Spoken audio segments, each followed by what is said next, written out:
Of course, for those who are unfamiliar with the overlay here, real quick. Oh, I should get the new Game Heart overlay. I forgot that. Oops. Nope. What is that? Nope. All right. Here we go. For those who are unfamiliar with the overlay, normally in the Game Heart overlay, you'll see the best of located down here. But of course, since this is the Acer Team Story Cup, and it's not a best of 9 between these players, but a best of 9 between these two clans, these teams, you'll see the scoreboard up here representing the overall score of the series. I'm fully aware I need to resize this, but I'll do that later because we are currently in the game 1 of the Acer Team Story Cup. Western Wolves versus Mouse Sports versus Western Wolves, and spawning here in the lower right corner of the map. He's red, he's Terran. And he's got a little bit of flair. It is Lucifron. And his opponent in the upper right might not actually physically be on Western Wolves, but he is on Yo Flash Wolves, which by proximity makes him a Western Wolf. It is San. Now for some quick clarification, no, San is actually not on Western Wolves. He's not associated with the team directly, but he is the Joker, and in the Acer Team Story Cup, each team playing may have one player, not 5, not 10, but one single player from another team, or even not on a team, to represent them in the Acer Team Story Cup. Several teams have Jokers, several teams do not. For example, Team Liquid has stated publicly they never plan to have a Joker because they're very confident in their players on their team to win this for them. So, kind of a cool aspect, a different dynamic, but some of the most common Jokers, or well-known Jokers, I should say, are Major for Complexity Gaming, Damaga for Quantic, and of course San for Western Wolves.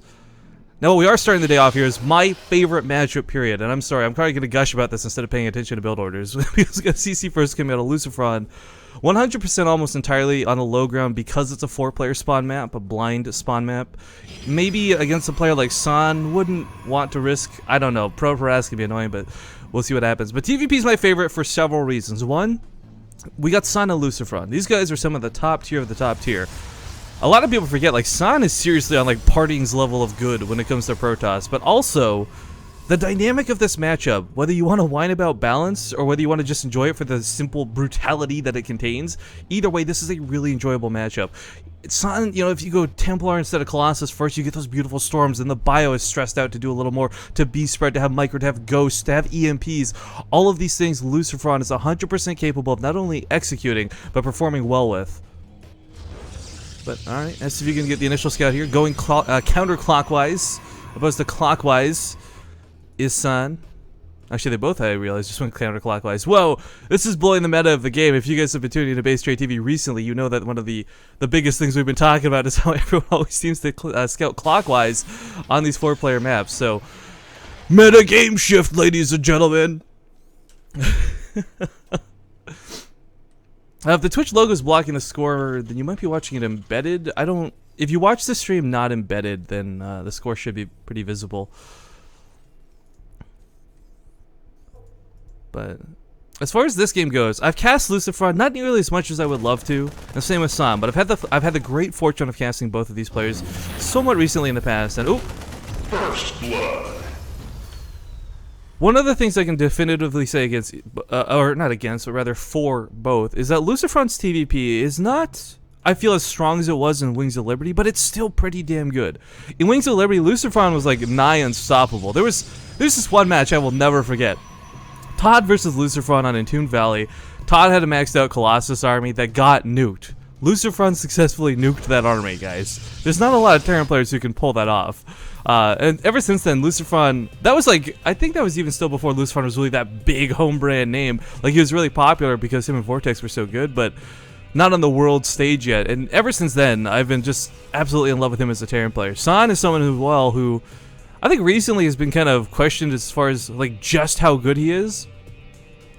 But what I was going to say before I start with this useless jargon, this babble, if you will, is that if I were to give this a quick coin flip, because really, quite frankly, that's the only way I could predict this match, I'd give it to San. And that's only based on the fact that his results lately have been phenomenal.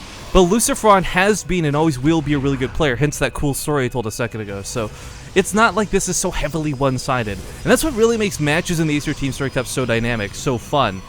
It's the fact that it's not like some Korean Grandmaster versus a North American Silver player. These are equally well-matched players with just the ultimate level of skill. And Lucifron is, of course, going to stick with Bio, because who the heck plays mech right now, unless you're like Straylock, maybe. Even Goody doesn't really play mech versus Protoss as much as he once did once upon a time. But again, we got that patch coming sometime soon after WCS finishes up, so we may see some cool changes from all sorts. But armor upgrades came out initially. Force on. This is going to be such a big deal. And with the earlier Twilight Council, I imagine Charge will be associated with this. He might go for Blink if he wants to be aggressive.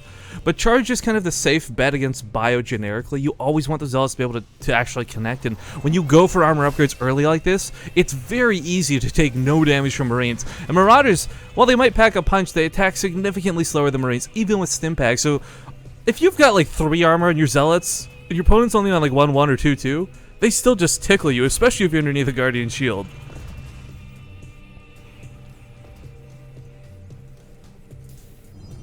But certainly we do see Charge coming up on Hassan. Man, it's like... Okay, this is going to sound so stupid. I'm going to just back up a second here. We're going to have a cute little out-of-game nerd story. Oh, Warp Prism, actually. Keep an eye on that. Even though I've seen these games, and I've actually gotten pretty good at calling builds now, like, if you guys remember, back when I first started casting, I would get builds right like 0% of the time. But even now, after I've gotten used to it, I'm acquainted to it, I've seen these matches several times over and over and over again, I still get really happy when I'm right about calling things like Charge. I mean, I know it's fairly obvious, and some of you guys are probably like, he's gushing over nothing, but it just, I never forget my upbringings, I guess you could call it. But speaking of upbringings, one thing Lucifron I do know is really good at spotting observers. He hasn't seen this one yet, or at least he doesn't have the energy to scan for it.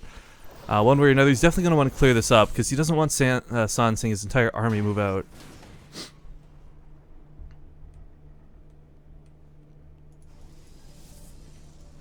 You know, San actually doesn't have a large force. His gateways are only just now coming down, and it's only about 6. This isn't like 7 gates or 8 gates. He's got an Immortal chronoing out, but what's really scary for Lucifron is what San currently has is actually more than enough to hold an initial push. 1 Photon Overcharge, a good couple Force Fields, and even a Guardian Shield if necessary. Can certainly hold off low amounts of Bio, but looks like we have those Zealots and that Warp Prism that did meander across the map. Couple kills on these guys already, getting the natural mineral line. There's actually nothing at home to defend, so these 2 Zealots, these 3 Zealots actually, going to town on these workers. Another Warp in on the high ground. Looks like the Warp Prism was taken out. Sorry, I was busy watching the Zealots do a massacre here. 12, 13 workers killed so far, and they're going to get a couple Marines and Marauders. They're not even going to get cleaned up. Meanwhile, Lucifron, I guess, tried to go in for a drop, but the overcharge pushed him back due to that beautiful long range. But yeah, these Zealots are doing way more than they should. Guys, this is +1 armor just going to town right now. He's still going to just barely get cleaned up. Total of 17 workers killed, quite a few Bio units as well. A very cost-effective drop, even though he lost the Warp Prism. But now pushing up slowly, he's got Templar. Lucifron should know the timing of Storm's not available, but that feedback is really scary. Yeah, the medevac gets feedback immediately. Nice force will actually trap a large portion of the Bio. You can try and pick it up, does pick it up, and will barely skirt on out of there for the time being. But San, with such small forces, with such a limited army, so scary, and pushes Lucifron back. Phenomenal. Meanwhile, Lucifron's getting his production back up. He's probably not happy about that hit, but he's no more worse for wear. I mean, it's not the end of the world. Mules help make up that small economic difference. The worker count is not so desperately different as both players are on 2 bases. San's a little oversaturated, but that's of course because he wants to eventually take a 3rd and just make this really sweet probe transfer.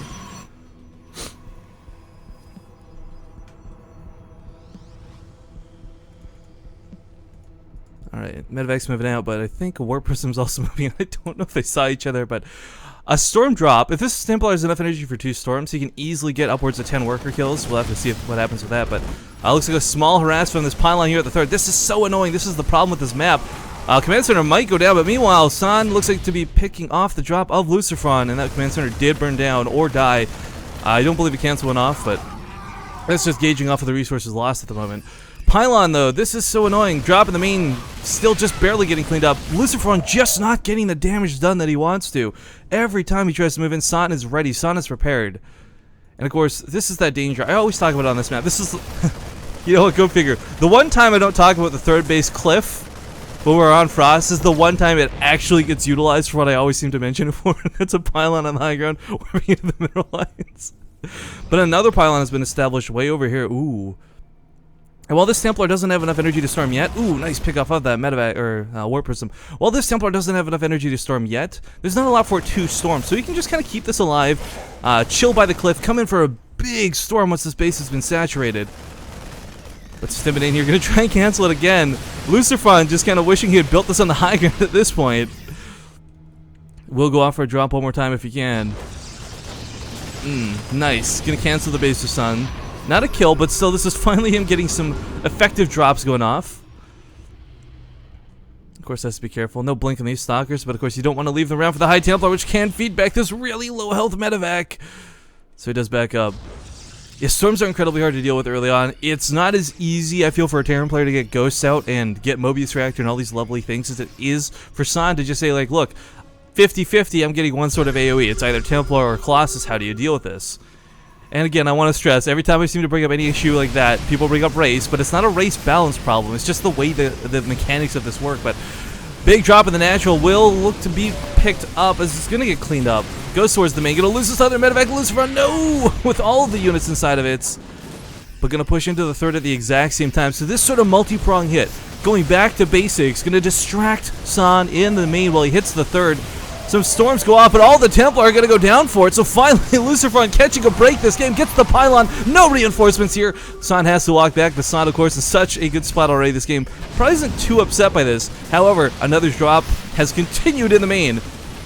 Zealots, though, with 2-1, have no problem dispatching with Marauders, especially with that charge. But here comes the even bigger drop, perhaps a few seconds too late. Not enough to focus down that Nexus, but enough to just do some damage to the army. Lucifron needs to maintain the medevacs from this, though. If he loses the army, that sucks. Whatever, it's not the end of the game. But if he loses the medevacs, he might not be able to continue investing into remaking them. I mean, we don't see a Ghost Academy down. All this Ghost is going towards medevacs. So what this says to me, by the way, is Lucifron is definitely not looking to take a head-on fight. I think the last thing he wants to do is fight San in this big A-move versus A-move battle. Because if he does, he just doesn't stand a chance, especially without those Ghosts. However, by constantly dropping, constantly driving San back home to defend, that's the difference he needs in time. But is it going to be enough? He's going to kill a lot of pylons here. Might block him. Storm is on the way. 4 seconds, 4 energy. But I think if you could depower these gateways, that'd be massive. As the push of San's coming across the field, there's no Mothership Core with it, so it's dedicated to the hit. There's no coming back. And ooh, picking off the Templar Archives is going to be sick. This means no more Templar for a little bit, but San immediately rebuilding this. Not going to waste a second. But of course, Mothership Core moving towards the main means there's nothing here the natural.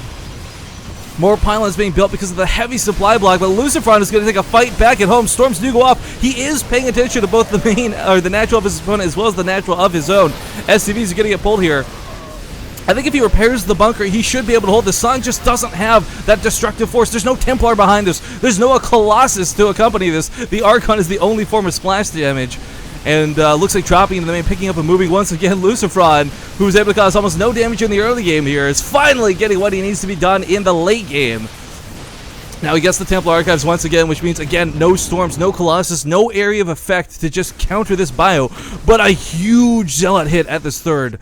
Might not kill the SCVs, but he drives them off of mining.